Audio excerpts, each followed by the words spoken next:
Hal tersebut disampaikan Kepala Pusat Penerangan Umum Kejaksaan Agung Hardy Siregar usai upacara peringatan Hari Kejaksaan Agung di Jakarta Selatan. Assalamualaikum warahmatullahi wabarakatuh. Perkenalkan, nama saya Rahmi Putri Kirwanti dengan NIM 12330300007 dari kelas Hukum Tata Negara 3A.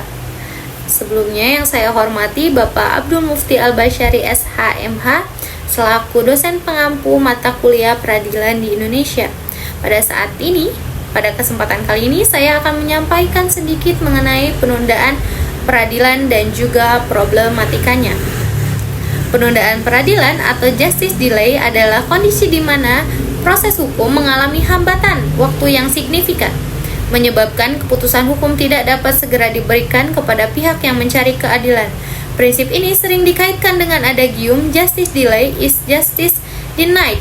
Keadilan yang tertunda sama saja dengan keadilan yang dinafikan. Dalam konteks Indonesia, masalah ini sering terjadi akibat berbagai faktor, seperti tumpukan perkara, kurangnya tenaga hakim, dan juga birokrasi yang berbelit-belit. Masalah ini menciptakan ketidakpastian hukum, memperburuk penderitaan pihak-pihak yang berperkara, dan merusak kepercayaan publik terhadap lembaga peradilan. Sebagai contoh, banyak kasus yang memakan waktu bertahun-tahun lamanya hingga adanya putusan final, seperti kasus pidana, perdata, hingga sengketa administrasi negara. Ada beberapa duduk permasalahan yang saya angkat pada kesempatan kali ini. Yang pertama adalah penumpukan perkara. Jumlah perkara yang masuk ke pengadilan seringkali melebihi kapasitas hakim dan sistem pengadilan. Yang kedua, kurangnya sumber daya. Hakim, panitera, dan fasilitas pendukung seringkali tidak memadai, terutama di daerah-daerah terpencil. Yang ketiga ada birokrasi yang berbelit. Prosedur administrasi yang kompleks seringkali memperpanjang proses hukum. Yang keempat ada korupsi dan penyalahgunaan wewenang. Ada oknum yang dengan sengaja menunda proses pengadilan untuk keuntungan tertentu seperti suap. Yang terakhir ada minimnya teknologi dan digitalisasi. Proses persidangan tradisional yang tidak efisien menjadi hambatan, terutama di era modern saat ini. Contoh nyata dari penundaan peradilan adalah kasus sengketa tanah yang seringkali berlarut-larut hingga lebih dari 1 dekade, membuat pihak-pihak yang bersengketa kehilangan hak-hak mereka akibat ketidakpastian hukum. Ada beberapa dalil dan juga argumentasi yang diangkat. Yang pertama adalah prinsip kepastian hukum di dalam pasal 28D ayat 1 Undang-Undang Dasar 1945. Dalam konstitusi, setiap warga negara berhak atas perlakuan yang adil dalam pengadilan. Penundaan peradilan bertentangan dengan prinsip ini karena menghilangkan kepastian hukum. Pasal 4 Undang-Undang Nomor 48 Tahun 2009 tentang kekuasaan kehakiman. Undang-undang ini menyatakan bahwa peradilan harus dilakukan secara sederhana, cepat, dan biaya ringan. Penundaan yang tidak wajar melanggar prinsip tersebut. Yang ketiga ada Konvensi Internasional tentang Hak Sipil dan juga Politik (ICCPR).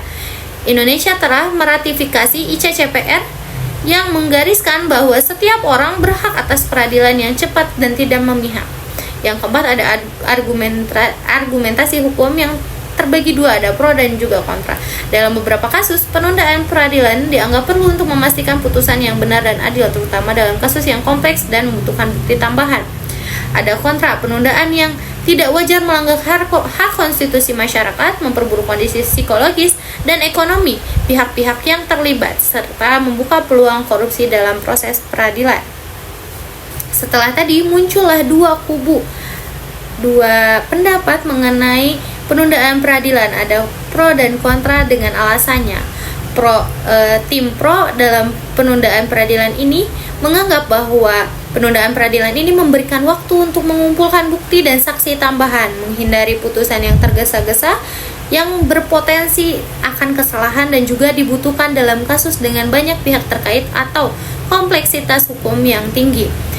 Sementara itu, tim kontra terhadap penundaan peradilan berpendapat bahwa penundaan peradilan ini mengakibatkan menghilangkan kepercayaan publik terhadap sistem hukum, membebani pihak yang mencari keadilan secara finansial dan emosional, dan juga membuka celah untuk manipulasi hukum oleh pihak-pihak yang berkepentingan.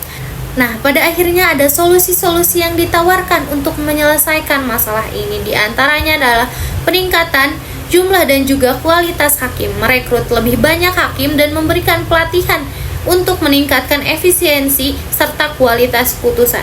Yang kedua adalah digitalisasi sistem peradilan, mengadopsi teknologi e-court untuk mempercepat administrasi dan mengurangi birokrasi. Yang ketiga, penerapan sistem batas waktu perkara, menetapkan batas waktu yang tegas untuk penyelesaian kasus sesuai jenis perkara. Yang keempat adalah pengawasan dan akuntabilitas, memperketat pengawasan terhadap aparat peradilan untuk mencegah praktik korupsi. Yang kelima, menyederhanakan prosedur hukum, memangkas proses administrasi yang tidak perlu agar perkara dapat segera disidangkan. Yang terakhir ada meningkatkan akses ke pengadilan, memperluas fasilitas dan layanan hukum di daerah-daerah terpencil untuk mengurangi penumpukan perkara di kota besar.